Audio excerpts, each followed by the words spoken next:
The Walt Disney Company says that they're investing $60 billion into the parks. And today they're saying it's so they can do virtual reality, holotile floors, and put robots in your face. Let's talk about that on That Park Place. Hello, I am Jonas J. Campbell, an investigative reporter for That Park Place. And here with me is my favorite theme park expert, Mr. VashSky. Vash, are you doing well today? I am doing very well in this ever-changing digital age.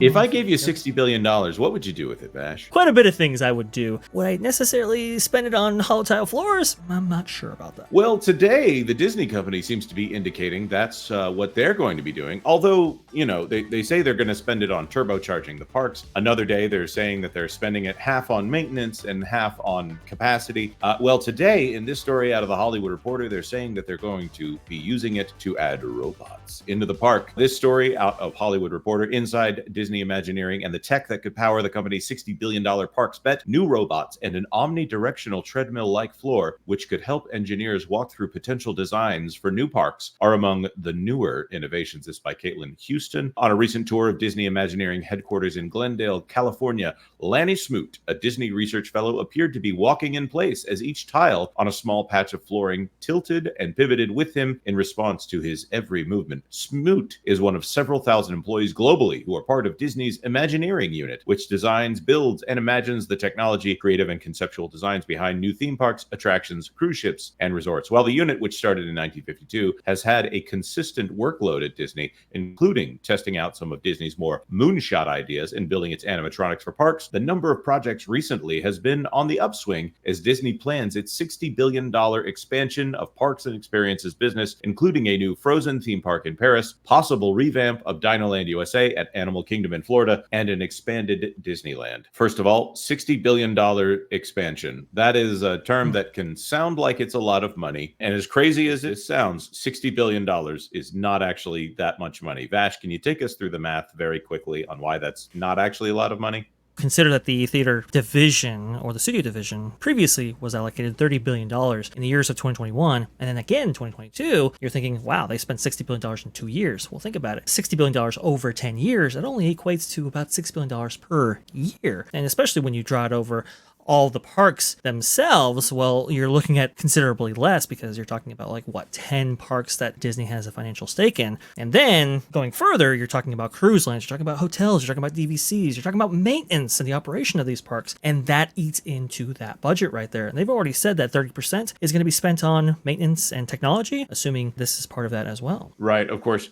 there you go. The $60 billion over 10 years. That's the thing that's being left out of this article. Correct. As that $60 billion to turbocharge the parks gets said over and over and over again, often with Josh D'Amaro's name attached to it. It's not a lot of money. It cost them $600 million to make an Avengers Endgame. It cost them almost that much money to make a Force Awakens. So you could make one movie, or you could put it in a theme park. Now, I will say it is dollar for dollar. It's better for them to put something in the parks than it is to put it on screen. They just need to make sure they do a good job with that. So let's move on here. And some of the innovations already in the works, which include Smoot's holotile floor and a gregarious, fast-learning robot, could provide Disney with a blueprint for moving forward. During the Hollywood Reporter's visit to one of the Imagineering buildings, Smoot explained that the small circle of tiles that make up the holotile floor allow a person to move in any direction on the floor using LiDAR technology to track the person's actions and tell the tiles how to counter these movements. While the demo floor is small, the tiles can be built out and expanded to any size. This is interesting to me. There's a great video. By the way, everyone needs to go watch this video. It's over on the Marquez Brownlee channel, MKBHD. He's an excellent tech reviewer and one of the best names in technology in the YouTube space, probably one of the best technology reviewers in the world. He's very down to earth, but he also understands what he's doing in relating to the audience. He was invited out, and in his video about this, really explains the technology well and better than Disney explained it in their video. This can be used. It sounds like it's a little awkward to walk on for now, but there's no reason that they might not be able to fix that in the future. It uses these rotating cones, and you're on the flat end of the cone, and the cone can be turned in any direction to push you in any direction. You don't exactly walk straight when you're walking on that floor, so it takes a little minute to get used to. I've noticed people are kind of walking like old men no matter what they're doing on that floor, even though they say that they are walking in a normal pace. It's kind of like when I worked at a fast food restaurant restaurant in my teenage years, there was a continuous problem of grease being on the floor. So you kind of move like you're ice skating, no matter where you are, or unless you just want to fall. That's the kind of movements that I'm seeing from people who get on that holotile floor. So it's not something that I would recommend for mass consumption in its current form. It is technology. It is presumably going to expand. I don't know if I see this as the thing that's going to save the Walt Disney Company, because I don't know how well it expands, but it is very cool. They had him in a moment where I think he put on maybe even an Apple Vision Pro, which of course Disney would be excited about that. And he was interacting in a space where he was walking and felt like he was walking, obviously in this precarious way that you walk when you're on unstable ground, but he felt like he was really there, is the gist that I'm trying to put here. So it sounds amazing, but I'm still not sure this is where you can take Disney parks going forward. Vash, I think that you have some more to add here. I see a lot of these innovations that are coming out of WDI, and we've seen the implementation of some of them. For example, the BDX droids that we've seen in Star Wars Galaxy's Edge, and at the top of that article right there, they list that as a kind of the introductory image. Those look pretty cool, right? And we've seen like the Spider-Man animatronic that sometimes goes off course. All good things, but a lot of what we're seeing, I just don't really see it being implemented in a theme park at all, and I really don't know how that's going to really transform the experience. Versus, you have another amusement park company that is really leveraging technology in really interesting ways, not only to provide these kind of gimmicks, but to really overhaul the efficiency and operations of their theme parks. It says right here, this is via Business Wire. Now, revolutionizing thrills, Six Flags sets new standards in the digital transformation overhaul to elevate the guest experience. It looks like this was sent directly to them by Six Flags Entertainment Corporation, the world's largest regional theme park company and the largest operator of water parks in North America, proudly unveils a complete digital transformation to revolutionize every facet of the guest journey. AI has been a cornerstone of our strategy, enabling us to introduce groundbreaking enhancements that improve guest experiences and streamline park operations. Now, what do they mean by that? Well, if you got to scroll down a little bit, but if you get right here, it says, we are implementing live ride wait times across multiple parks, featuring new sensors that provide accurate wait times, making every minute at Six Flags a minute well spent. Speedy Parking, a new toll plaza automated entry system, uses computer vision and AI to recognize registered license plates, allowing automatic car entry within 3 seconds. That would be cool, especially for those long lines that take place at the beginning of like the Epcot parking lot or the Making Friends parking structure at Disneyland Resort. Those lines can get very, very long and actually go into city streets, like on Ball Road and so forth. The improvement to the guest experience through what WDI is talking about, I don't really see that being, I see those things being marginal improvements at best. But this right here would absolutely improve the guest experience. You're absolutely right. But Vash, what if there was a robot that flung up in the sky and it bent in the middle a little bit while it was being flung in the sky? Yes, and look, it's cool, but again, I mean, I saw this tech, I want to say 6 years ago now. Mm-hmm. I mean, it's like, yeah, that's pretty awesome, and it looks good in the few times that they play it per day in Disney California Adventure, but it's like, I don't necessarily see how that's going to transform the guest experience or be a thing where it's like, oh, only Disney could do that. You can implement these things in ways that can be repeatable for other theme parks. I just don't really see it setting them apart. I totally agree with you. Having this thing fling through the air, and by the way, it's themed to Spider-Man when it flings through the air. So even though having a robot in the air doing this is one thing. By the way, this was used for the promotion for Dumbo before they eventually said that it was Spider-Man here. So they're willing to say that it's for other things. Unless they do a Dumbo's Flying Circus, I don't see too many uses for a robot that you can fling through the air above the audience's heads, but not directly above the audience's heads, because that would be a legal liability risk here. So I think this scales only in the idea that however many eyeballs happen to be in an area where they can see it at that moment. But I don't see too many experiences where you could put this and actually have a new experience. There's probably someone in Imagineering that has a list of things that you could have a robot flung above everyone's head, but it's very limiting. This is something that is going to lose its luster at some point, and it could go away, and I don't think people would notice. Of course,